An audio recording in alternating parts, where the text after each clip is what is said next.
A Werewolf Shifter Romance, written by Amelia Hart. Chapter 1. Shadows of the Past. The scent of wolfsbane mixed with dried lavender fills my lungs as I grind the herbs in Moira's worn stone mortar. My hands move in steady circles, the rhythm as familiar as breathing after 16 years of doing this exact task. Outside the cottage window, fog clings to the jagged peaks of the stony mountains, turning the world into shades of gray and green. I'm 21 years old, and this isolated peak is the only home I truly remember. Moira hums while she works at the hearth, her weathered hands sorting through bundles of chamomile. At 68, she moves slower than she once did, but her mind remains sharp as the iron blade she uses to harvest roots. She found me when I was 5, pulled me from the ashes of a nightmare I've spent 16 years trying to forget. My parents died on a stone platform in the Capitol Square. I remember the crowd, the smell of fear, and my mother's final scream before the executioner's blade fell. They called my parents conspirators, claimed they worked with witches against the crown. I was too young to understand politics or treason. I only understood that my father would never lift me onto his shoulders again, and my mother would never sing me to sleep. Moira appeared that night, a hooded figure who snatched me from the orphanage before the soldiers could return to finish what they started. She brought me here, to this cottage where the clouds touch the earth, and civilization feels like a distant dream. She taught me to read, to heal, to survive. She also taught me to hide. Because I'm different. I've always been different. The first time I heard the voice, I was 14. A gray wolf had wandered close to our cottage, drawn by the smell of drying meat. I watched it from the window, fascinated by its silver-tipped fur and intelligent amber eyes. Then, clear as morning bells, I heard words in my mind. Hungry. Cold. Safe here? I'd gasped, stumbled backward, knocked over a basket of dried mushrooms. Moira had rushed to my side, gripping my shoulders with surprising strength. "What did you hear?" she demanded. "The wolf," I whispered. It spoke to me. Moira's expression had shifted through surprise, fear, and finally something that looked almost like recognition. She made me describe it, every detail, every word. Then she'd sat me down and explained what I was. Special, gifted, dangerous. "Never tell anyone," she warned. "There are those who would use you, and others who would kill you for having such a gift." Since then, I've spoken to dozens of wild wolves. They come sometimes, drawn by something they can't explain, and I listen to their thoughts. They tell me about the herds moving through the valleys, the rival packs in the eastern forests, the humans who hunt with iron traps. They call me sister, though I've never understood why.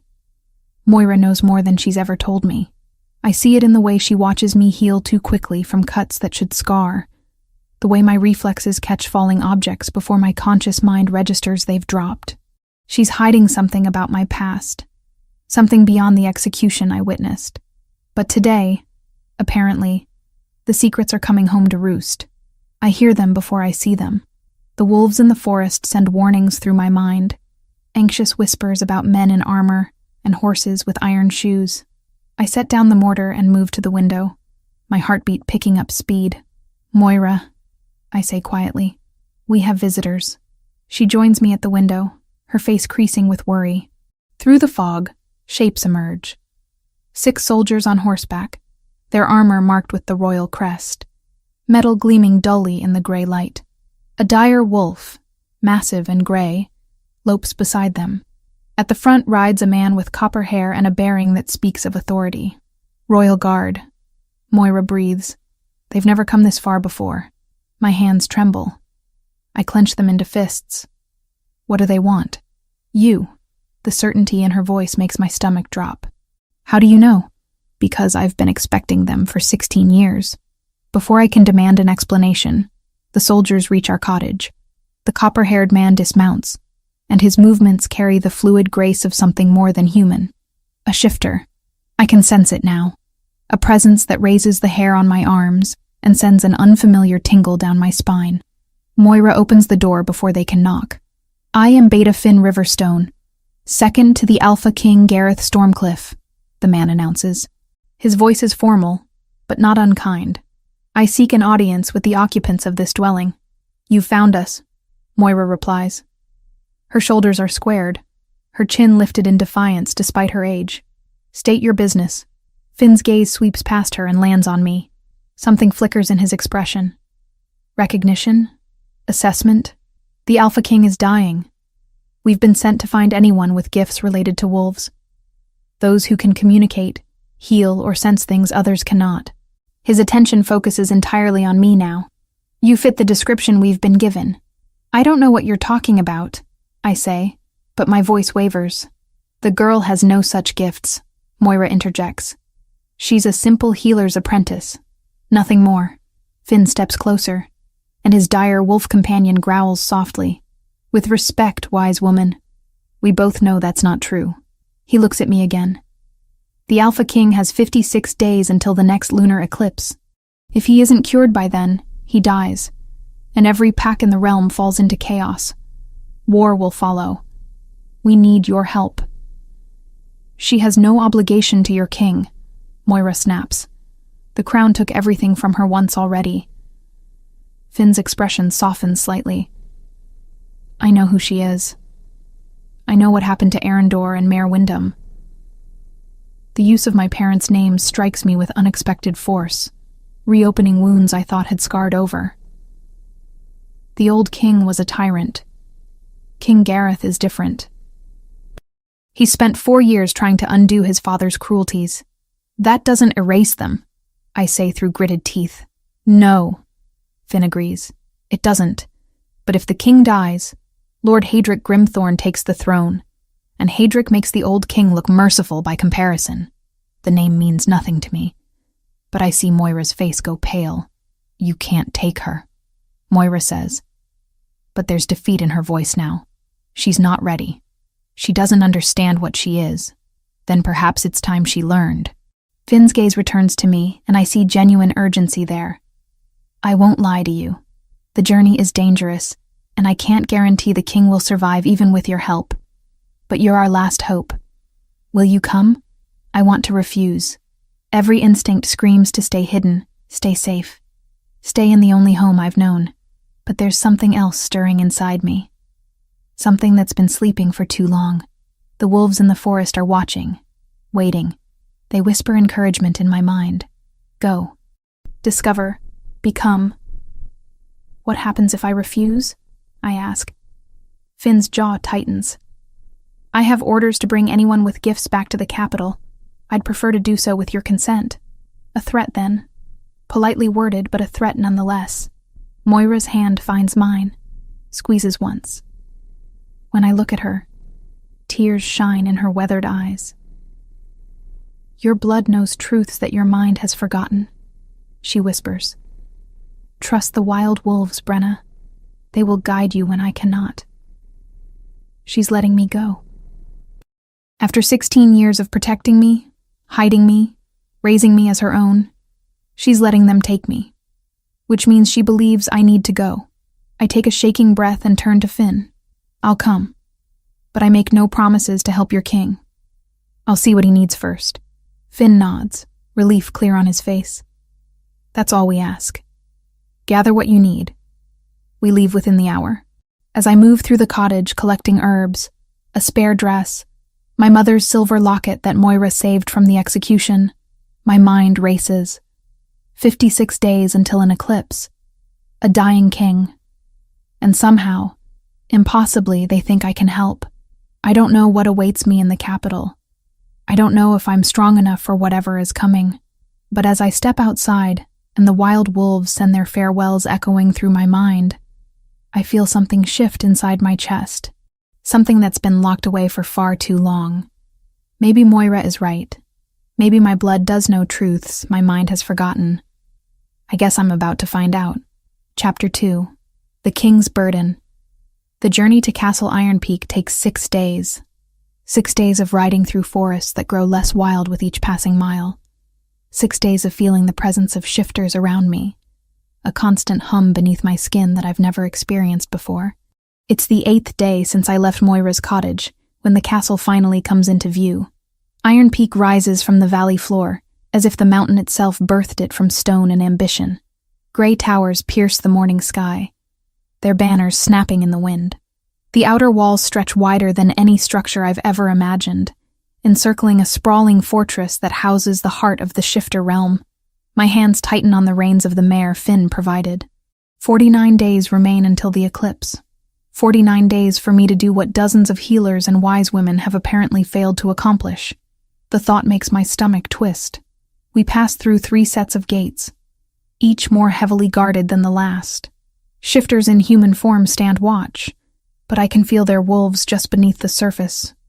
Restless and aware, they track me with eyes that hold too much intelligence, too much suspicion. They can sense you're different, Finn says quietly as we enter the inner courtyard. Don't let it unnerve you. Too late for that. The courtyard bustles with activity.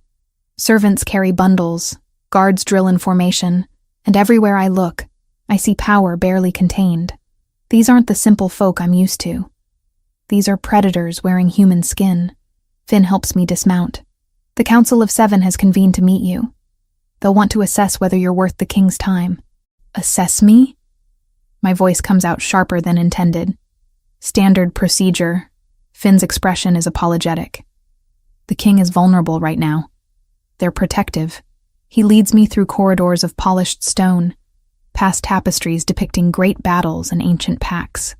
The castle smells of wood smoke, leather, and something else. Something primal that makes my pulse quicken.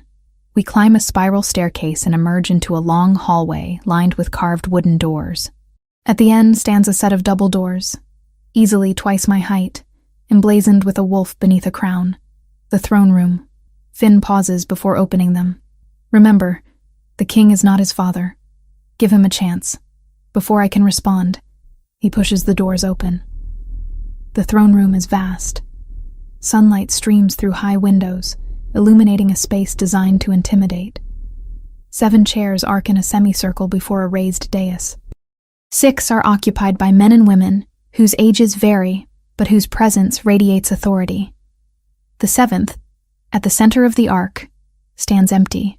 On the dais sits a throne of black iron and dark wood, and upon that throne sits a man who makes my breath catch in my throat.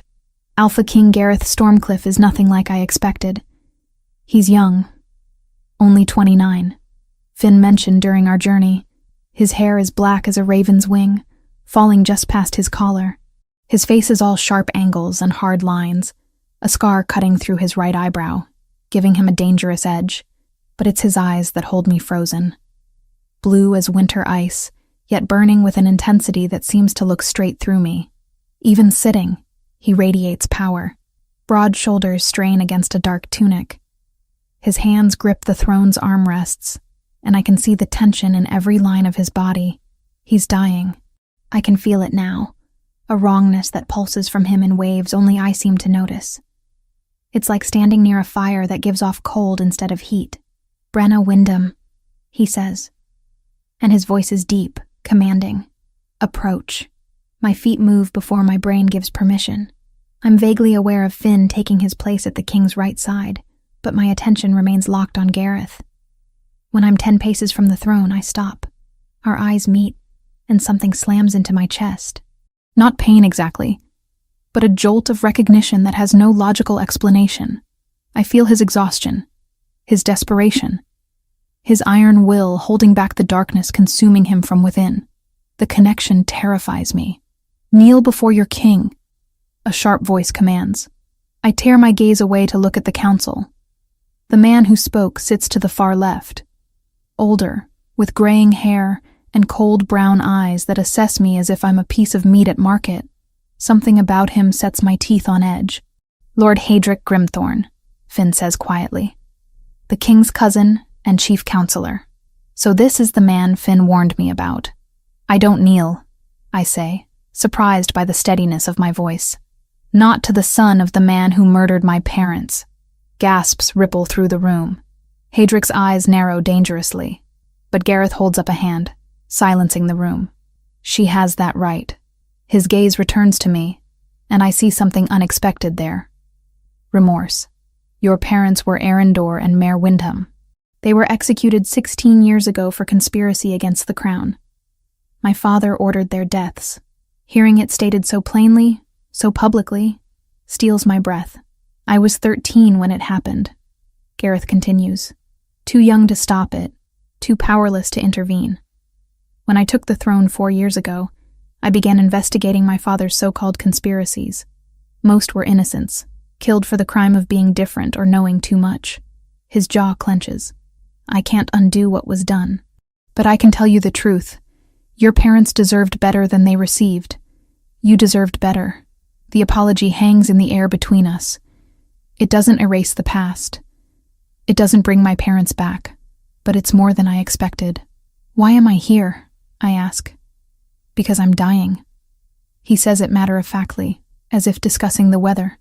3 years ago, I returned from peace negotiations in the borderlands. I woke the next morning feeling wrong. At first I thought it was exhaustion. Then my wolf began to fade.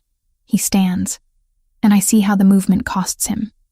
He's tall, easily a head taller than me, but there's a fragility beneath the strength, a brittleness that shouldn't exist in a man his age. Every shifter is half human, half wolf, he explains. We need both halves to survive. My wolf is dying, and when it dies, I'll die with it. I have 49 days left. How do you know? The royal astronomers track the heavens. The next lunar eclipse occurs in 49 days. On that night, at the height of the eclipse, my wolf will fade completely. His eyes bore into mine. We've searched for a cure for 3 years. We've found nothing. Until we heard rumors of a woman in the mountains who speaks to wild wolves. What makes you think I can help? Because you're the only one who can hear what they know.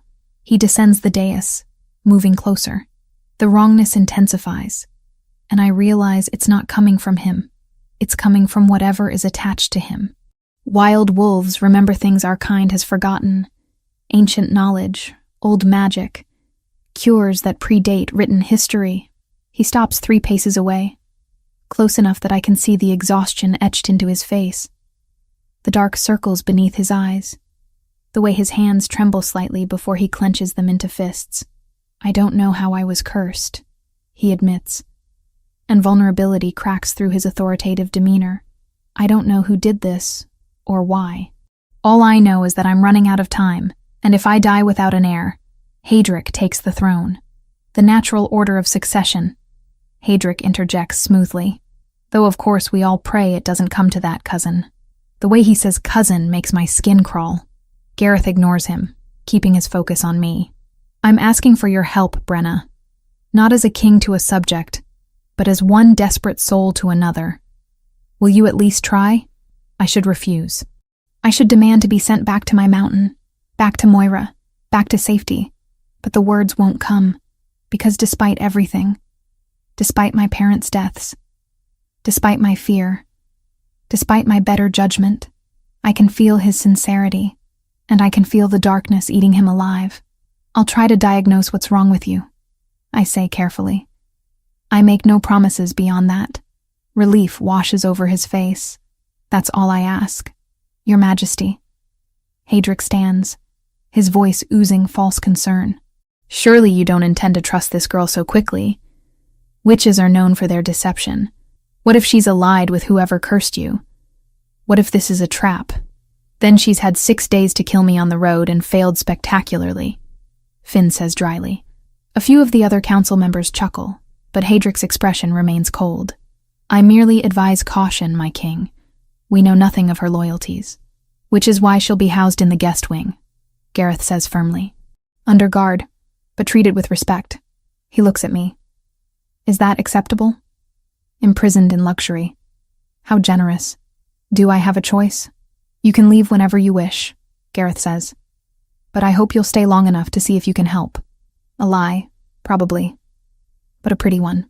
Show her to her chambers, Gareth tells Finn. Then to me. Rest today. Tomorrow we'll begin. Finn leads me out through a side door. As we leave, I glance back once and catch Gareth watching me with an expression I can't quite read. Hope, maybe. Or desperation. Behind him, Haedric's calculating gaze follows me until the doors close. The guest chambers are beautiful. A 4-poster bed draped in deep blue fabric dominates the room. A fireplace crackles cheerfully. Windows overlook the valley, and a table laden with bread, cheese, and fruit sits waiting. It's a cage, but a gilded one. I'm picking at the food when a knock sounds at the door. It's late, hours after sunset. I open it to find Gareth standing in the hallway, alone. "May I come in?" he asks. I should say no. Instead, I step aside. He enters, and immediately the room feels smaller. He's changed from his formal attire into simpler clothing, a dark shirt and leather trousers. His hair is damp, as if he's recently bathed. "I wanted to speak without the council watching," he says. "To thank you properly. I haven't done anything yet. You came. That's more than I had yesterday." He moves to the window, staring out at the darkness. "Do you feel it? The wrongness?" "Yes," I admit. "It's like something cold is wrapped around you. That's more than anyone else has perceived." He turns to face me. "When you looked at me in the throne room, I felt something." "Did you?" My heart hammers. "I don't know what you mean." "Don't you?" He takes a step closer. "Your reflexes are too fast. When you caught that pitcher of water at lunch before it spilled, you moved faster than any human could. You're something more than you appear, Brenna Wyndham." "I'm nobody," I whisper. I don't believe that. His gaze searches my face. "But I won't push. You have your secrets, as do I." He moves toward the door, then pauses. 49 days. Help me find a cure. And I swear I'll answer any question you have about your parents. About why they really died. Because Haedric is wrong about one thing. I do know more than I said. He leaves before I can respond, the door clicking shut behind him. I stand frozen, my mind racing. The king is dying. Haedric wants the throne, and somehow, impossibly, I'm caught in the middle of it all. The wild wolves outside send whispers through my mind. "Careful, sister. The shadows here run deep." I'm beginning to think they're right. Chapter 3. Whispers and Warnings. 11 days have passed since I arrived at Iron Peak. 11 days of testing Gareth's patience and my own courage.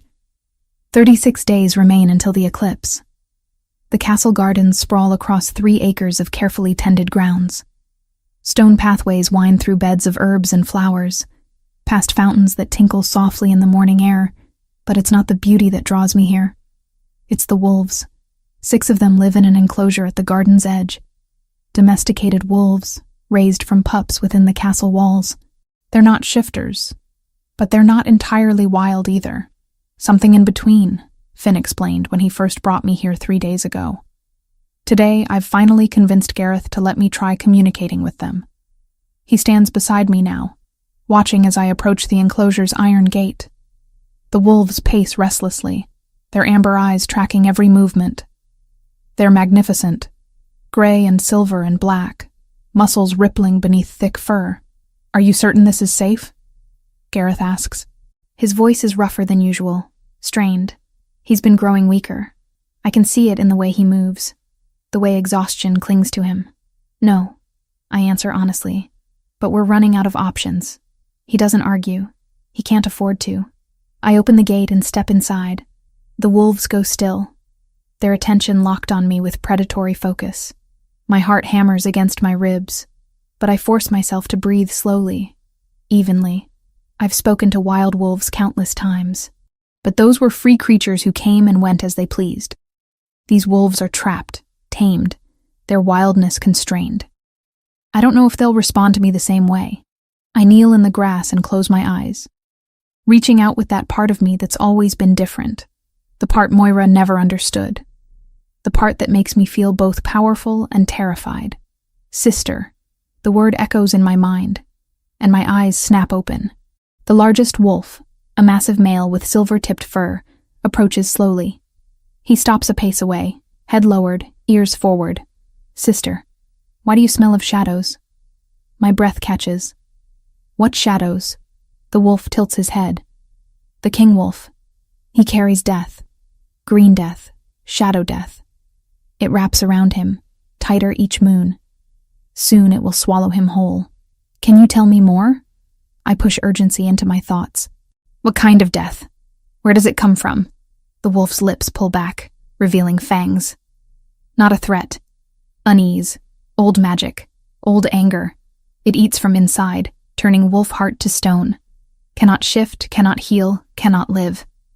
We smell it on you too now. Faint, but growing. Ice floods my veins. What do you mean, on me too? Before the wolf can answer, Gareth calls out from beyond the gate. Brenna? What's happening? I stand, my legs unsteady. The wolves back away, whimpering softly. The connection fades. They spoke to you, Gareth says as I exit the enclosure. It's not a question. He's watching me with an intensity that makes my skin prickle. What did they say? I hesitate. Should I tell him about the shadow on me? Would it only add to his burden? They say you carry something they call green death. I explain carefully. Old magic that's eating you from the inside, preventing your wolf from healing. They say it smells like shadows and anger. Gareth's jaw clenches. Did they say how to stop it? No, but they implied it's a curse, not a natural illness. I meet his eyes. Have you angered anyone? Any enemies who might have access to magic? I'm a king, he says dryly. I have dozens of enemies, but none I know of with that kind of power. He runs a hand through his hair, frustration evident. 3 years I've been searching for answers. There might be another way. The words come out before I can stop them. Wild wolves know things these domesticated ones don't. Ancient knowledge passed down through generations. If I could speak to a truly wild pack?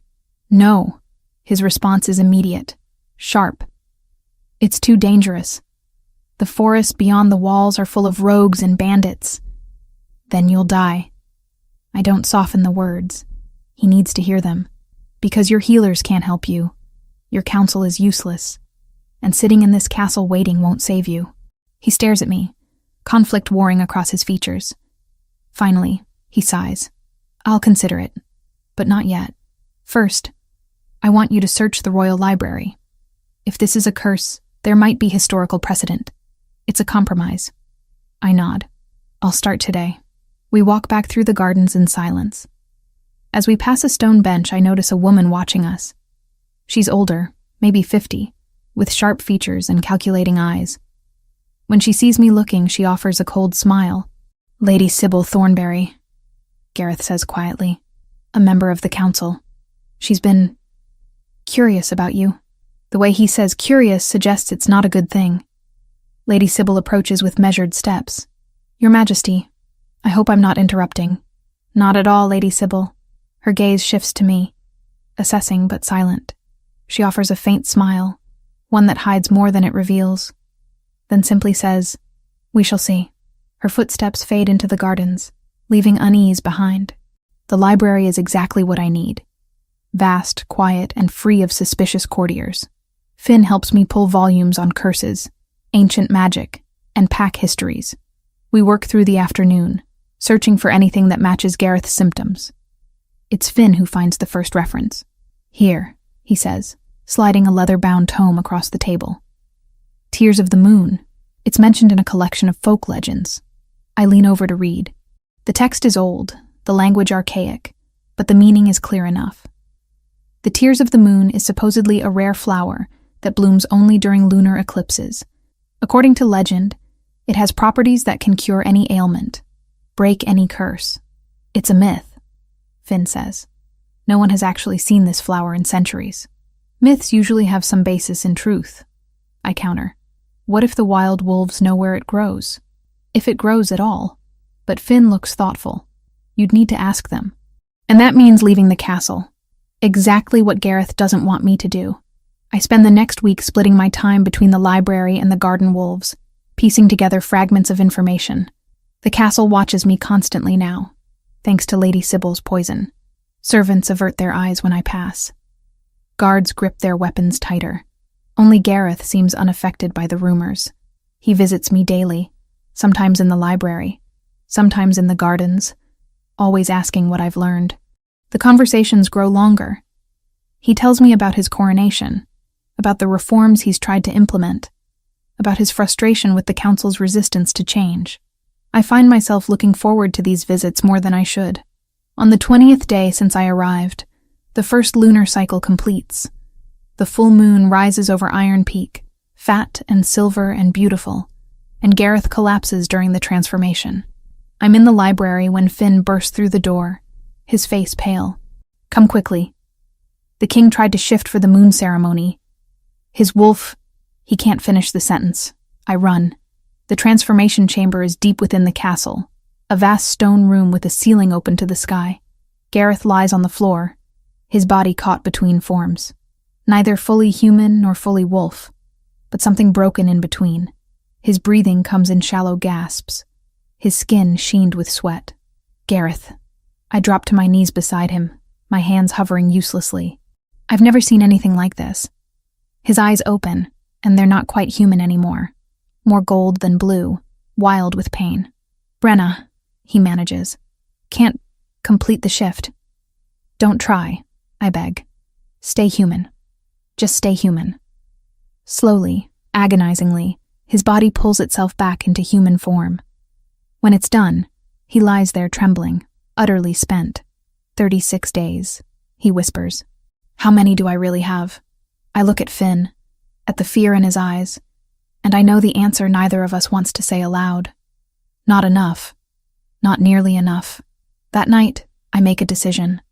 Tomorrow, I'll demand we leave for the forests. No more waiting, no more research, no more half measures, because the king is dying faster than anyone predicted, and I'm running out of time to save him, if I even can. Chapter 4. Into the Wild. The expedition departs at dawn, 12 days after Gareth's failed transformation. 24 days remain until the eclipse. I watch from horseback as Castle Iron Peak shrinks behind us, its gray towers fading into morning mist. Part of me feels relief at leaving the suspicious stares and whispered accusations. Another part worries about what might happen out here, beyond the castle's protective walls. Gareth rides at the front, his posture straight despite the exhaustion I know weighs on him. He refused to stay behind. If we find a cure, I need to be there, he'd said with finality that brooked no argument. Finn rides beside him, ever vigilant. Behind them, 6 guards in the king's colors follow. Their names blur together, except for 2 who caught my attention this morning. Brothers, apparently. The older one, Torvin, watches me with eyes that linger too long. His younger brother, Aldous, avoids looking at me entirely. Something about them sets my teeth on edge. You feel it too, a voice says beside me. I turn to find a guard with a scar running through her left eyebrow. Feel what? Those 2. She jerks her chin toward Torvin and Aldous. They volunteered for this expedition. Insisted, actually. Strange, considering most wanted to stay behind where it's safe. Maybe they're just loyal. Maybe. But she doesn't sound convinced. I'm Jessa, by the way. Been with the King's Guard for 8 years. I file that information away as we ride deeper into the wilderness. The Black Forest earns its name. Ancient trees grow so thick their canopy blocks most sunlight, casting everything in perpetual twilight. The air smells of moss, decay, and wild things. No paths mark our way. Finn navigates by instinct, following game trails and stream beds. By afternoon, we've left all traces of civilization behind. We'll make camp here, Gareth announces as we reach a clearing beside a narrow river. Tomorrow we push deeper. Brenna, do you sense any wolves nearby? I close my eyes and reach out with that strange sense that connects me to them. At first, nothing. Then, faint as breath, I feel presences watching from the shadows. Wild wolves, curious but wary. They're here, I say quietly, but they won't come close, not with so many shifters present. They can smell what you are. Gareth exchanges a glance with Finn. Then we'll need to send you ahead alone. Absolutely not, Finn says immediately. It's too dangerous. I can protect myself better than you think. It's not your abilities I doubt, Finn counters. It's the 100 other threats in these woods. Rogues, bandits, animals that won't be charmed by your gift. He's right, Gareth says reluctantly. We need another solution. We make camp while the light holds. Torvin and Aldous volunteer for first watch. Jessa sets snares for rabbits. The other guards tend to the horses. I find myself helping Gareth set up his tent. It's a task he'd normally refuse help with, but I can see how much even simple movements cost him now. His hands tremble slightly as he stakes the canvas. You shouldn't have come. I say softly. This journey is taxing you. Everything taxes me now. He secures the final stake with more force than necessary. At least out here, I'm doing something instead of rotting in that castle. Gareth, tell me something. He turns to face me, and in the fading light his eyes look more gold than blue. Do you ever regret coming? Leaving your mountain, your safety, for a dying king you barely know? The question catches me off guard. No, I answer truthfully. I regret a lot of things in my life. This isn't one of them. Something shifts in his expression. He takes a step closer, close enough that I can feel the heat radiating from him. Why not? Because sitting on that mountain, hiding, that wasn't living. It was existing. Maybe I can't save you. Maybe we'll fail, but at least I'll have tried something that matters. He reaches up, his fingers barely grazing my cheek. The touch is gentle, tentative. You matter, Brenna. Whether you save me or not, you matter. My breath catches. We're standing too close, the air charged with something I'm afraid to name. His gaze drops to my lips. Your Majesty. Finn's voice shatters the moment. We've spotted movement in the trees. Gareth steps back. Wolves? Can't tell. Could be rogues. The camp shifts into alert mode. Guards draw weapons, forming a defensive perimeter. I reach out with my senses and feel them. Not wolves, but something else. Shifters, but wrong somehow. Feral. Rogues, I confirm. 3 of them. They're circling. Gareth moves to the center of camp, and despite his weakened state, his alpha presence rolls out in waves. Show yourselves or leave. This territory is claimed. Silence. Then from the shadows, 3 figures emerge. They're in human form, but barely. Their eyes reflect the firelight with an animal's glow. The Alpha King, one of them rasps. Heard you were dying. Smells true. Gareth doesn't flinch. Then you know I have nothing to lose. Leave now, or test me. The rogues consider this. Finally, the speaker nods. We go. But the girl, his eyes fix on me. She smells wrong. Not human, not quite shifter. What is she? None of your concern, Gareth says, his voice dangerous. The rogues retreat into the darkness, but I can feel their curiosity. They'll follow us, watching for weakness. That night, I can't sleep. Every sound makes me jump. I'm lying in my bedroll when I hear voices, low and furtive. I slip outside silently. Near the edge of the clearing, I see 2 figures huddled together. Torvin and Aldous. I move closer, keeping to shadows. Tomorrow at the river crossing, Torvin whispers. Make it look like an accident. And if the king interferes, Aldous sounds nervous. He won't. He can barely shift. Just make sure she doesn't survive the fall. They're talking about me. Ice floods my veins. Before I can move, a hand covers my mouth from behind. Don't make a sound. Finn breathes in my ear. I've been watching them too. He releases me, and we retreat silently to Gareth's tent. Inside, the king is still awake, poring over a map. We have a problem, Finn says quietly. I explain what I heard. Gareth's expression goes cold. Hadric's men, he says. I should have known. What do we do? I ask. We spring their trap, Gareth replies. But we control it. The next morning, we break camp and continue deeper. The river crossing comes into view by midday, a narrow gorge where water rushes over rocks 20 feet below. A fallen log serves as a bridge, slick with moss. I'll cross first, Finn says. No. Gareth's eyes meet mine. Brenna crosses first. I'll follow directly behind her. I understand. We're giving them their opportunity, but with Gareth watching my back. I step onto the log. It's slippery, treacherous. The water below roars, cold and fast. Halfway across I hear it, a crack. But it's not the log breaking. It's Torvin, hidden in the rocks above, cutting the rope that steadies the bridge. I have a split second to react before the world tilts. I'm falling. Then massive jaws clamp around my jacket collar, and I'm yanked backward. Gareth, in wolf form, hauls me back onto the bank. His wolf is magnificent even in its diminished state. Black as midnight, with those ice-blue eyes blazing with fury. He's half the size he should be, but still terrifying. Torvin and Aldous bolt from their hiding place, but Finn is ready. He shifts mid-leap, his dire wolf form slamming into Torvin. The other guards surround Aldous. Traitors. Gareth's voice, even in wolf form, carries absolute authority. Torvin snarls, "Hadric will reward us when he takes the throne. You're as good as dead anyway." Then he chose his pawns poorly. Gareth's teeth flash. "Finn, execute them." "Wait," I say. "Question them first. Find out what else Hadric has planned." But Torvin laughs, bitter. "We'll tell you nothing, witch. And Hadric has contingencies you can't imagine." Then he bites down. His body convulses once, then goes still. Poison tooth. Aldous tries the same, but Finn is faster, forcing his jaw open. This one, we keep alive. That night, after Aldous has been questioned until he breaks, Gareth finds me by the fire. "You saved me," I say quietly. "Your wolf, it's dying, but you shifted anyway.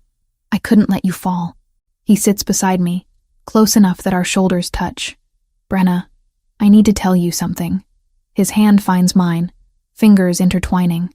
"These past weeks, you've become important to me. More than I should allow, considering I might not survive the month." My heart hammers. "Gareth, let me finish." His thumb traces circles on my palm. "I know you feel it too. This connection between us.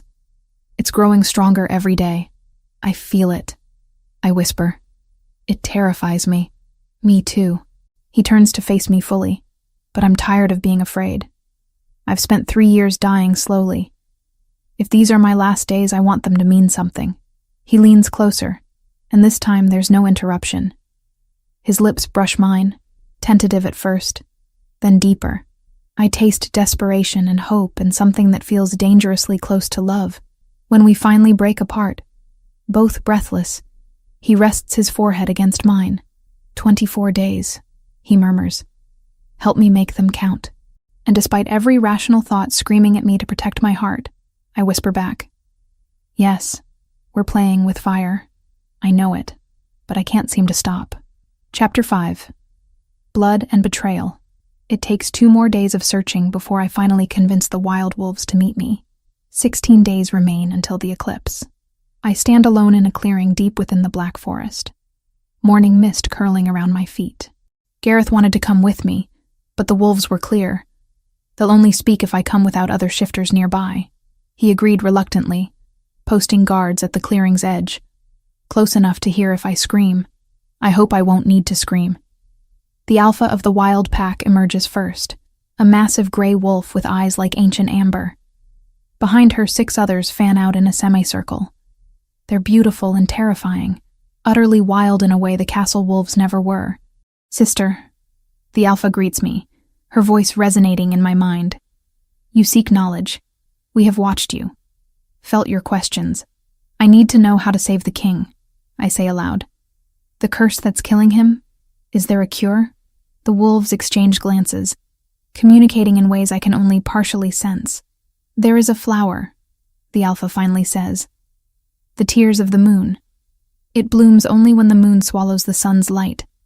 What humans call eclipse." My heart leaps. "Where does it grow?" "The Vale of Sorrows. A sacred place, guarded by the fiercest pack in the realm. The flower appears for 1 night only, beneath the eclipse's shadow. Will they let me take it?" The alpha tilts her head. "Only one of pure blood may harvest the tears. Blood of the first pack, the ancient line that spoke to both wolf and human as one." She pauses, and I feel something shift in her attention. "You carry such blood, sister. We smell it in you. Buried deep but undeniable." I shake my head. "That's impossible. I'm just—" The alpha cuts me off with a low growl. "You are more than you know. But there is darkness in you too." She steps closer, her nose nearly touching my chest. "The curse that eats the king wolf has found you as well. Shadow threads connect you both now. If he dies, the curse will consume you faster." Terror claws at my throat. How is that possible? I've only been near him for... The curse was designed for this, another wolf interjects. Whoever wove it knew that someone of the first pack might try to save him, so they made the curse hungry. It reaches for ancient blood, seeking to destroy any who might break it. Then I'm dying too. The words come out hollow. Unless you break the curse before the eclipse, the Alpha confirms.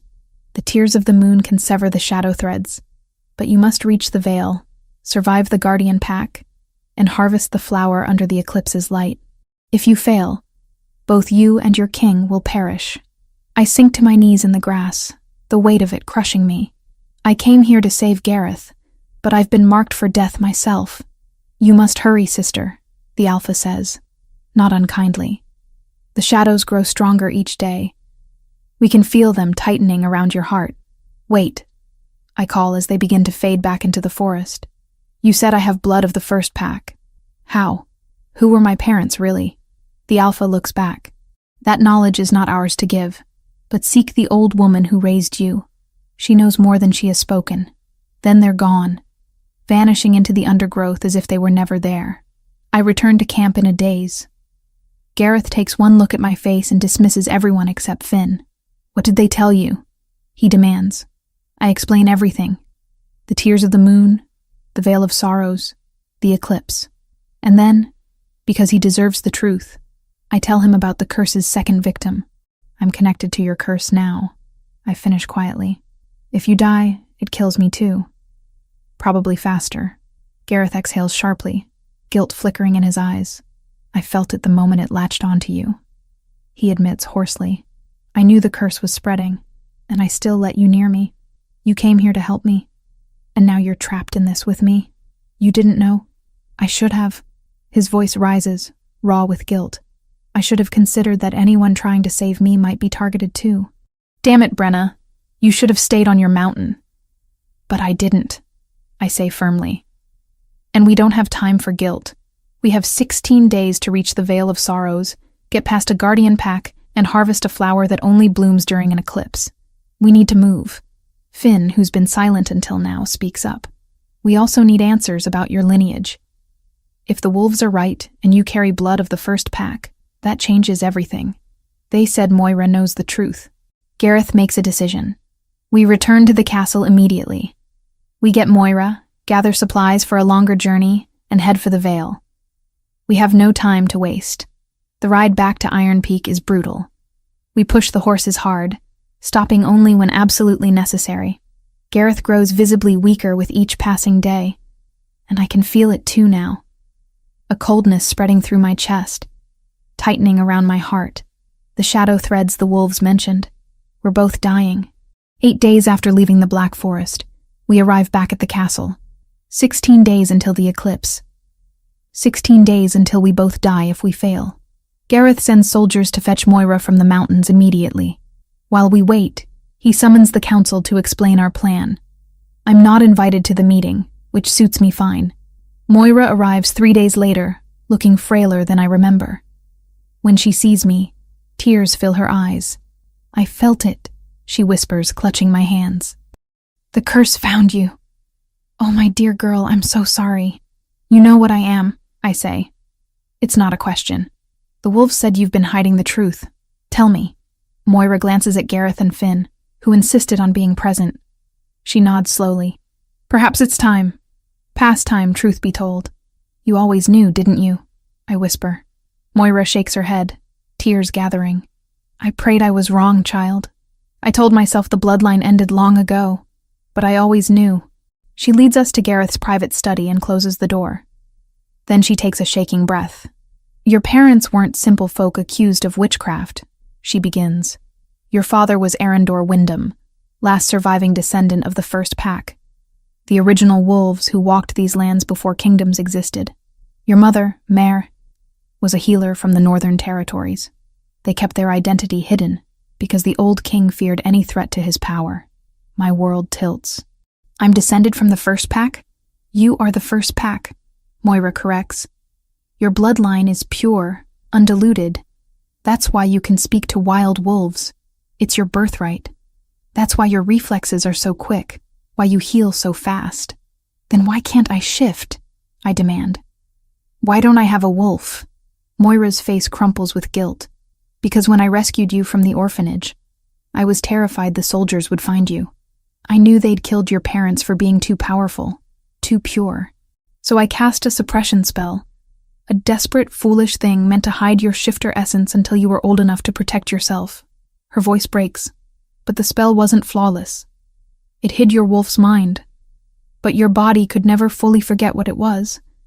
Still, it sealed your wolf so deeply I couldn't reverse it. I tried for years, but nothing worked. Silence fills the room. So I'm a shifter who can't shift, I finally say. A wolf trapped in human form. The tears of the moon might change that, Gareth says quietly. The wolf said it can cure any ailment, break any curse. Maybe it can break the suppression too. Why didn't you tell me? I ask Moira. Because knowledge is dangerous, she whispers. If you'd known what you were, you might have come to the capital seeking answers. And I feared they'd kill you. Just as they killed your parents. I want to be angry. Part of me is. But I can see the love and terror in her eyes. She did what she thought would keep me safe. That night, I'm packing my few belongings when someone pounds on my chamber door. I open it to find Jessa, the scarred guard, looking panicked. Lady Sybil was seen leaving the castle an hour ago, she gasps. And I just heard her maidservant talking. Sybil's been reporting everything to Lord Hadrick. She knows about your ancestry. She knows you're the key to curing the king. Ice shoots through my veins. Where's Gareth? In an emergency council meeting. Finn's with him. But Lady Brenna? She doesn't finish, because shadows move in the hallway behind her, and suddenly figures in dark clothes pour through the doorway. Mercenaries, 6 of them. Jessa draws her sword, but there are too many. They overwhelm her quickly, knocking her unconscious. I glance at the open corridor, then take a steadying breath. This is the only way to reach Hadrick before the eclipse. If Hadrick wants me, he'll have to take me alive, I whisper to myself. And I stop resisting as the net falls over me. Another presses a cloth over my mouth. Some kind of herb that makes the world spin. Lord Hadrick sends his regards, a voice says as darkness closes in. The last thing I see before consciousness fades is Lady Sybil standing in the doorway, watching with satisfaction. When I wake, I'm bound hand and foot in the back of a wagon rattling over rough roads. My head pounds. Through the wagon's canvas opening, I can see we're heading away from the castle. Away from Gareth. Away from any hope of rescue. A mercenary notices I'm awake. He grins, revealing missing teeth. Don't bother screaming. We're miles from anywhere, and Lord Hadrick paid well for your delivery. Why? I croak. Simple. When the eclipse comes and the king dies, Hadrick takes the crown. But first, he needs to make sure you can't save his dear cousin. So you're going to stay our guest until after the eclipse passes. Then, when you're no longer useful, he draws a finger across his throat. 13 days until the eclipse. 13 days to escape, reach the Vale of Sorrows, and save both Gareth and myself. I close my eyes and reach out desperately with my mind, searching for any wolf, wild or otherwise, that might hear my silent scream for help. Sister, help me. Anyone. But there's only silence. I'm alone. Chapter 6. Eclipse and Revelation. I've been Hadrick's prisoner for 15 long days. Today is the eclipse. The Vale of Sorrows lives up to its name. Jagged black rocks thrust up from barren earth, creating natural fortresses and hidden valleys. Ancient trees twist into unnatural shapes, their branches reaching toward the darkening sky. We're camped in a hollow between 2 stone pillars, and I can feel watching eyes from every shadow. The Guardian Pack lives here, but they haven't shown themselves. Yet, Hadrick himself arrived 3 days ago, bringing more mercenaries and an air of smug satisfaction that makes my skin crawl. He's older than I expected, maybe 45, with graying hair and the soft look of a man who's never done real work, but his eyes are cold, calculating, utterly without mercy. The eclipse begins at sunset, he tells his men. The king will be dead by midnight. After that, The girl becomes disposable. I'm tied to a stake driven deep into rocky ground, just far enough from their fire to feel the evening chill seeping into my bones. The ropes are spelled. Every time I try to use my gift to call for help, pain shoots through my skull until I'm gasping. But Haedric doesn't know about the connection I still maintain with the curse itself. I can feel it eating away at both Gareth and me, growing stronger as the eclipse approaches. You know, Haedric says, approaching with a cup of wine, I almost feel sorry for my dear cousin, falling for the very weapon designed to destroy him. Rather poetic, don't you think? What are you talking about? I rasp. Haedric settles on a rock near my stake. Oh, you still don't understand? The curse wasn't random, girl. I commissioned it specifically. My blood turns to ice. 3 years ago, when it became clear Gareth intended to undo our father's legacy. All those reforms, that bleeding heart nonsense about helping the common folk. He was going to destroy everything the crown had built. Haedric swirls his wine. I couldn't allow that. So you had him cursed. I had him infected with a very specific curse. Haedric corrects. You see, I'd heard rumors about survivors of the First Pack. I knew that if such a person existed, they'd eventually be brought to help the dying king. So I paid a shadow witch to create something special. He leans forward, eyes glittering with malice. A curse that would lie dormant until activated by prolonged physical proximity to someone of pure First Pack blood. The closer they got, the stronger it would become, eventually consuming both the cursed and their would-be savior. The magnitude of his manipulation hits me. You planned this from the beginning. I hoped for it, though I admit I didn't expect you to be quite so compelling. Poor Gareth seems genuinely smitten. Haedric chuckles. It almost makes me feel guilty. Almost. You're insane. I'm practical. Gareth was weak, unsuited for rule. The realm needs strength, not compassion. What about my parents? The question tears out of me. Haedric's smile turns sharp. Arendor Wyndham was a romantic fool, convinced he could hide his true nature forever. But I recognized the threat he posed to the crown's authority. So I whispered in the old king's ear about a conspiracy. It wasn't hard to convince him. Rage burns through me. They were innocent. They were dangerous. Your father could have claimed the throne by right of blood. Your mother commanded respect among the northern packs. Together, they represented everything I've worked to eliminate. And now you'll kill me to complete your plan. Now I'll kill you because you've served your purpose. Haedric stands. The eclipse is starting. Can you feel it? I can. The light has taken on a strange quality, shadows growing longer than they should. And the curse, the shadow threads wrapped around my heart, are tightening with every passing moment. Where is he? Gareth. Oh, he's coming. Against all advice, my noble cousin is riding here alone to rescue you. He should arrive just in time to watch you die. But as the first edge of shadow begins to cross the moon, something changes. The wild wolves of the Vale finally show themselves. They pour from the rocks and twisted trees, dozens of them, eyes reflecting the strange eclipse light. The largest I've ever seen, and they're angry. Haedric's men scramble for weapons, but the wolves don't attack.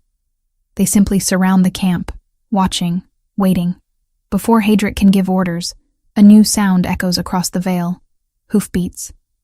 A single rider pushing hard across the rocky terrain. Gareth. Even from a distance, I can see how much the curse has weakened him. He's barely staying upright in the saddle, his face gaunt with exhaustion. But his eyes blaze with fury as he rides into the center of camp. Let her go, he says, dismounting with visible effort. Your fight is with me. Haedric laughs, gesturing to his dozen mercenaries. My fight is with the natural order, cousin. You represent everything weak about our bloodline, and you represent everything poisonous about it, Gareth replies. He draws his sword, though his hands shake. I should have seen what you were years ago. You should have died years ago. Haedric nods to his men. Kill him. Make it slow. But as the mercenaries advance, the eclipse light deepens, and something extraordinary happens. The wild wolves begin to sing. It's not howling. It's something deeper, older. A sound that resonates in bones and blood. And as they sing, Their voices are joined by others. Wild wolves from across the realm, called by some ancient signal. I know what it is, because suddenly I can hear them all, not just the wolves in the vale, but every wild wolf within 100 miles, the curse awakening something else. The full extent of my gift. For the first time in my life, I can speak to all of them at once. Brothers, sisters, I reach out with my mind, past the pain of the spelled ropes. The ancient enemy is here, the one who killed the first pack. Help us. The response is immediate and overwhelming. Loyalty, fury, the promise of claws and fangs. Brenna, Gareth calls, fighting off 2 mercenaries while barely staying on his feet. Whatever you're doing, do it faster. The eclipse reaches totality. The world is bathed in blood-red light, and the curse tightens around both our hearts like a vice. I can feel Gareth's strength failing as clearly as I feel my own, but I can also feel something else. A presence moving through the twisted trees, ancient and wild and utterly untamed. The Guardian Pack. They're massive, larger than any wolf has a right to be, their eyes glowing silver in the eclipse light. Their Alpha, a creature the size of a bear, approaches my stake with measured steps. Sister of the first blood. She speaks directly into my mind, her voice carrying the weight of centuries. The flower you seek grows at the heart of our sacred grove. But the ancient compact must be honored. Life for life. Blood for blood. I don't understand. I say aloud. You seek to break a curse sealed with death and hatred. To break it, you must offer something of equal value. Will you give your life to save his? I look at Gareth, fighting desperately, his movements growing sluggish as the curse drains him. Yes, I say without hesitation. Take my life. Save his. The great wolf's lips pull back, revealing fangs like ivory daggers. That is not the sacrifice the flower requires. Then what? Your cage, she interrupts. The bonds that have kept your true self prisoner. The spell that severed you from your wolf. Will you break those chains forever? Knowing that once shattered, you can never be only human again? Understanding floods through me. The tears of the moon doesn't just cure curses. It awakens what was always meant to be. Will it save him? I ask. If you are willing to become who you truly are, yes. But choose quickly, sister. The eclipse wanes, and the flower blooms only in the darkest shadow. Around us, the battle rages. Hadric's mercenaries are falling back as more wild wolves pour into the vale, but Gareth is failing. He's on one knee, the curse eating him alive. Do it, I tell the Guardian Alpha. Break the chains. Set me free. She nods once, then howls, a sound that shakes the very stones of the vale. And somewhere in the sacred grove, under the blood-red light of the total eclipse, the tears of the moon begins to bloom. End of Chapter 6. The Choice. Chapter 7. The Reckoning. Chapter 7. Transformation. The Guardian Alpha's howl still echoes through the vale when the spelled ropes binding me suddenly snap. Not cut, they simply disintegrate, turning to ash that drifts away on the eclipse wind. I stumble forward, free for the first time in 15 days. My legs nearly give out, but something holds me up. An invisible force, ancient and powerful, guiding me toward the sacred grove. Follow, sister, the Guardian Alpha commands. Quickly, the flower waits for no one. The battle rages behind me. I can hear Gareth fighting, hear the snarls of wolves and the screams of mercenaries.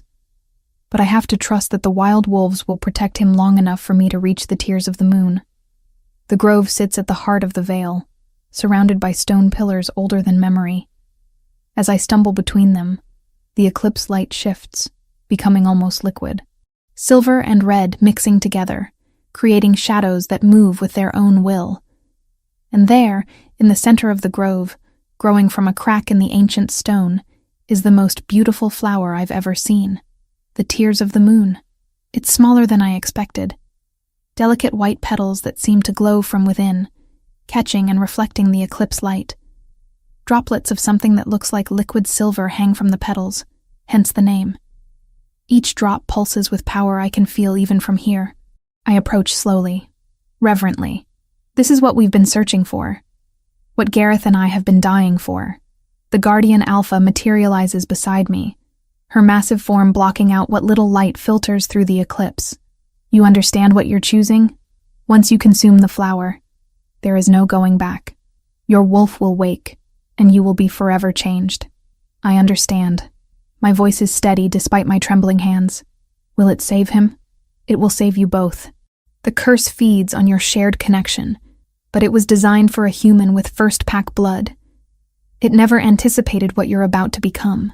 She pauses. A true shifter of the ancient line. I reach for the flower with shaking fingers. The moment I touch it, power surges up my arm. Not painful, but overwhelming. Every cell in my body seems to wake up, recognizing something it's been missing for 21 years. I pluck the flower and bring it to my lips. The petals taste like moonlight and wild places, like freedom and fury combined. I swallow, and the world explodes. Pain. Exquisite. Terrible, transformative pain. I fall to my knees as something inside me tears free. The suppression spell Moira cast all those years ago doesn't just break. It shatters, sending shockwaves of energy radiating out from my body. The very air around me shimmers and warps. And for the first time in my life, I feel her. My wolf. She's been sleeping so long, trapped so deep, that her awakening is violent. Ancient power floods through me, rewriting everything I thought I knew about myself. My bones shift and reshape.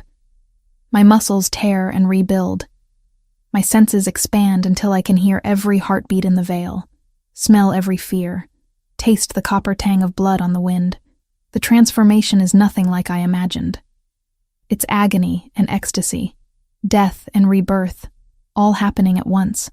When it's done, I'm standing on 4 legs instead of 2, and the world has never been clearer. I'm a wolf. A silver wolf with eyes that glow green in the eclipse light. The mark of the first pack, the Guardian Alpha tells me with something that sounds like pride. Welcome home, sister. But there's no time to marvel at my new form. Because as my wolf awakens, something else happens. The curse shatters. I feel it breaking, the shadow threads that connected me to Gareth snapping one by one. The ancient power flowing through my veins is anathema to the dark magic Haedric's witch wove. My transformation doesn't just free me. It destroys the curse at its root, unraveling the spell that's been killing us both. And because the curse was designed to bind us together, when it breaks in me, it breaks in Gareth too. I feel the exact moment his wolf is freed. Even from here, I sense his shock, his relief, his sudden surge of strength as 3 years of slow death are lifted in an instant. I run. My new wolf body is faster than anything I've ever experienced, eating up the distance between the grove and the battlefield in heartbeats. The wild wolves part before me, recognizing what I am, bowing their heads in respect. The scene I burst into is chaos. Haedric's mercenaries are scattered, trying to fight off dozens of wild wolves. Bodies litter the ground. Finn is there in dire wolf form, bleeding but alive, coordinating the guard who followed Gareth despite his orders. And in the center of it all stands Gareth. But this is Gareth as he was meant to be. The curse is gone, and his full power has returned. He's transformed into a wolf of legend, massive, black as midnight, with those ice-blue eyes that now burn with alpha authority. He's easily twice the size of any normal shifter, power radiating from him in visible waves. When he sees me, everything stops. Our eyes meet across the battlefield, and something clicks into place. The mate bond, dormant until now, flares to life.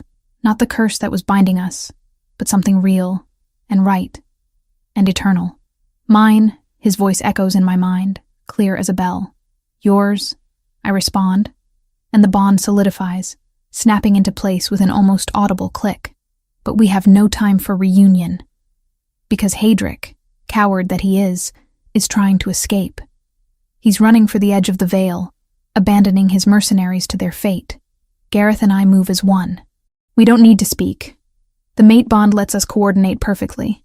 He cuts left, I cut right, and we herd Haedric toward the center of the Vale where the Guardian pack waits. No! Haedric shrieks when he realizes he's trapped. I paid you. I hired you. Kill them. But his mercenaries are no fools. The ones still alive can see what Gareth and I are. Alphas of pure blood, more powerful than any shifter has been in generations.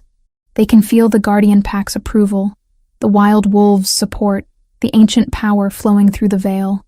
One by one, they drop their weapons. Shifters bow to hierarchy, and we outrank everyone here by blood right and power both. You're finished, Haedric, Gareth says, shifting back to human form. He's naked but unconcerned, radiating authority. Surrender or die. Choose now. I'll never surrender to you. Haedric pulls a knife, desperate. I should be king. He lunges at Gareth, but he's too slow. Far too slow.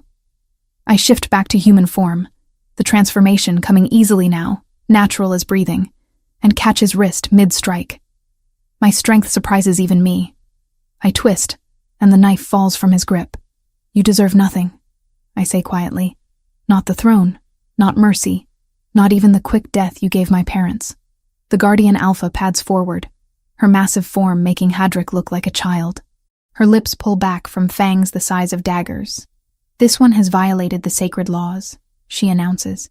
He has murdered innocents, betrayed his blood, and poisoned the land with dark magic. The ancient packs claim him for judgment. No, wait. Haedric's voice cracks with terror. I'm nobility. I demand a trial. The council you corrupted? Finn's voice is cold as he shifts back to human. Lady Sybil has already confessed her part in your schemes. We have proof of everything. It's over. Haedric crumbles then, falling to his knees. He tries to beg, to plead, to bargain. But no one is listening. The wild wolves close in around him, a circle of judgment. They don't kill him. That's not their way. Instead, they escort him to the edge of the Vale where Finn's soldiers take custody, binding him with spelled chains. He'll face trial. Gareth says, his hand finding mine. A real trial, with all his crimes laid bare. And then he'll be executed according to pack law. I nod, satisfied. Justice, not vengeance. That's what my parents would have wanted. As the eclipse begins to fade, the wild wolves that came to fight start to fade back into the shadows, their duty fulfilled. The Guardian pack remains, watching as Gareth pulls me into his arms. You're magnificent, he breathes, his forehead resting against mine. A silver wolf. The mark of the first pack. Do you know how rare that is? How powerful? I'm just glad you're alive. He drops to one knee. Around us, every wolf goes still. I know we've only known each other for 56 days, Gareth says. I know this is fast, but I've never been more certain of anything. You're my mate, Brenna. Not because of a curse, but because of who you are. His eyes shine. Will you bond with me? Under the eclipse, witnessed by the wild packs as our ancestors did? Yes. 1,000 times yes. The Guardian Alpha approaches. Then let it be done according to the old ways. Gareth and I stand together in the center of the Vale, our hands joined. The eclipse light bathes us both as we speak the old words. Words I didn't know I knew, but that come naturally now. I claim you as mine, Gareth says through our bond. My mate, my equal, my other half. I claim you as mine, I respond. My mate, my king, my choice. The bond flares bright as starlight, sealing us together. We'll feel each other's emotions now, sense each other's location, speak mind to mind across any distance. We're mated, truly, permanently mated. And as we kiss under the fading eclipse, I finally understand what Moira meant. My blood did know truths my mind had forgotten. I was never meant to be just human. I was meant to be this, a wolf, a mate, a queen, and I wouldn't change it for anything. Sometimes I wake before dawn and still expect to hear Moira's cottage creak in the wind. Then I remember. The mountain is behind me, and the wildness is within. Chapter 8. The Silver Queen. 3 weeks after the eclipse, I stand on the balcony of Castle Iron Peak, watching the sun rise over the realm I now call home. So much has changed. Everything has changed. The journey back from the Vale of Sorrows was nothing like our desperate ride out. We returned in triumph, with wild wolves running alongside our procession, and the Guardian Pack's blessing ringing in our minds. News of Haedric's betrayal had already spread through the castle, carried by Finn's advance riders. By the time we arrived, the remaining members of the corrupted council had been arrested. Lady Sybil, in exchange for a lighter sentence, had provided evidence against everyone involved in Haedric's conspiracy. The web of corruption ran deep. 3 council members, a dozen guards, and at least 20 nobles who'd supported Haedric's bid for power. They all faced trial. They all faced justice. Haedric's execution happened 1 week after our return, in the same courtyard where my parents had died 16 years ago. I watched from the dais beside Gareth as Haedric knelt before the assembled packs. His crimes read aloud for all to hear. Murder, treason, conspiracy with dark magic, the attempted assassination of the Alpha King. He tried to beg at the end, tried to claim he'd done it all for the good of the realm, that Gareth's compassion made him weak. No one believed him. When the executioner's blade fell, I felt no satisfaction, no triumph, only a hollow sadness that so much death and suffering had come from one man's twisted ambition. But I also felt closure. My parents were avenged. The man who'd orchestrated their deaths was gone, and the realm could finally begin to heal. You're thinking too hard again. Gareth's voice pulls me from my thoughts. I feel his arms wrap around me from behind, his chin resting on my shoulder. I can feel your emotions churning through the bond. I lean back into his warmth. The mate bond is still new enough that sometimes it catches me by surprise. The constant awareness of his presence, his feelings, his thoughts when he deliberately shares them. But I wouldn't trade it for anything. Just remembering, I say softly. 3 weeks ago, I was Haedric's prisoner, convinced I was going to die. Now I trail off, not quite able to say it. A queen, Gareth finishes for me. My queen, my mate, my equal in all things. The coronation happened yesterday. Another elaborate ceremony, but this one felt different from my arrival at the castle all those weeks ago. This time I wasn't a frightened girl with hidden abilities, trying to save a dying king. I was a shifter of the first pack, mated to the Alpha King, standing before the entire realm to accept my role as queen. The new council, purged of corruption and rebuilt with honest wolves who genuinely care about the realm, had presented me with a crown of silver and moonstone. Moira had been there, tears streaming down her weathered face, watching the girl she'd raised and protected become royalty. I still don't feel like a queen, I admit. I feel like I'm playing dress-up in someone else's life. Gareth turns me to face him, his hands cupping my face. You're not playing anything. You faced down mercenaries, shattered a curse that had been killing me for 3 years, transformed into your true form, and helped me capture a traitor who'd been poisoning this realm from within. His ice-blue eyes burn with intensity. You're more a queen than most who've worn that crown by birthright alone. Flatterer. Truth-teller. He kisses me softly. Besides, you're better at the politics than I am. Did you see how quickly you negotiated that trade agreement with the Northern Packs yesterday? Speaking of which, Gareth continues, Finn says the Wild Wolf delegation arrived this morning. They want to formalize the alliance. This is unprecedented. Wild wolves have always kept themselves separate from shifter politics, viewing pack hierarchies as beneath them. But my transformation, and my ability to communicate with them, has changed everything. The Guardian Alpha herself is leading the delegation, along with representatives from wild packs across the entire realm. They want to establish a formal alliance, one that recognizes both shifters and wild wolves as equals. It's revolutionary, it's terrifying, and it's necessary. I'll meet with them this afternoon, I say, after I visit Moira. The morning passes in a blur of meetings and decisions. Being queen, I'm discovering, is less about wearing a crown and more about endless administrative work. Trade disputes, border issues, requests for audience, it never stops. But I don't mind, because for the first time in my life, I'm making a real difference. By afternoon, I'm ready for the Wild Wolf delegation. They gather in the Great Hall, a space large enough to accommodate both human forms and wolf forms comfortably. The Guardian Alpha sits at the center, her massive form somehow dignified despite the incongruity of a wolf in a throne room. Sister. She greets me as I enter with Gareth at my side. You honor us with your presence. You honor me with yours. I reply aloud. I'm told you wish to formalize an alliance? What follows is hours of careful negotiation. The wild wolves want recognition of their territories, protection from hunters, and a voice in decisions that affect the forests and mountains they call home.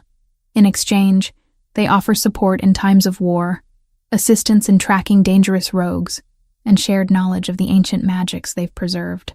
It's exactly what the realm needs, a bridge between the old ways and the new. By the time we finish, night has fallen, and I'm exhausted, but satisfied.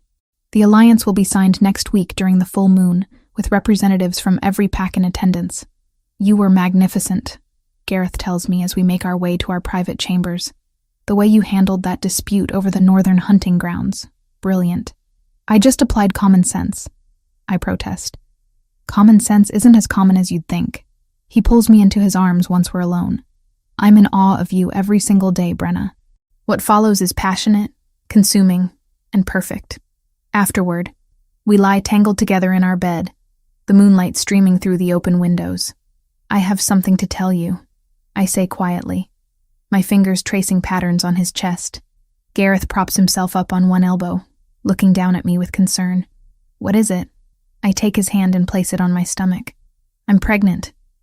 About 3 weeks along, if Moira's calculations are correct.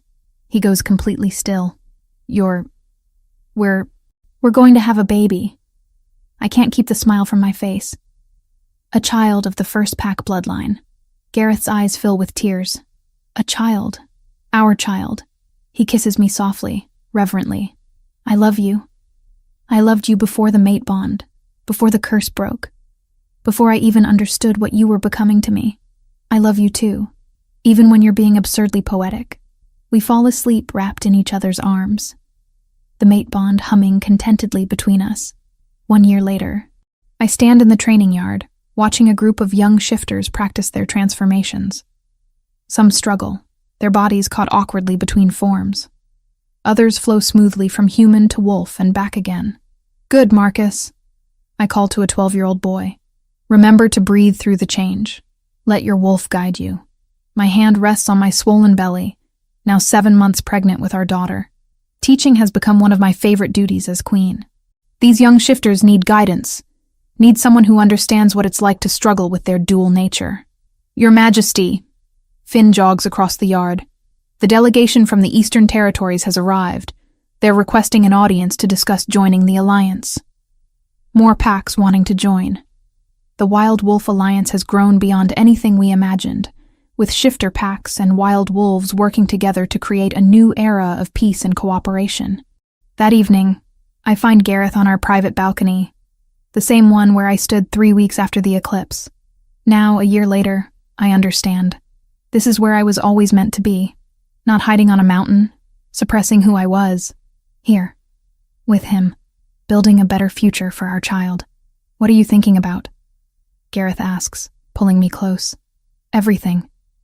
How grateful I am. I rest my head on his shoulder. A year ago, I was dying. You were dying. And now you're the most beloved queen this realm has ever known. We're about to have a daughter, and peace has held. He kisses the top of my head. Now we're happy. Happy. Such a simple word for such a profound feeling. I was an orphan, hidden on a mountain, afraid of my own gifts. Now I'm a queen, a mate, a mother-to-be. I found my wolf, my power, my purpose. And I found love. Real, true, unshakable love. Yes, I whisper, watching the full moon rise over our kingdom. Now we're happy. And in the forests beyond, wild wolves lift their voices in song, a song of celebration, of alliance, of a new era dawning, a song for the Silver Queen and her king,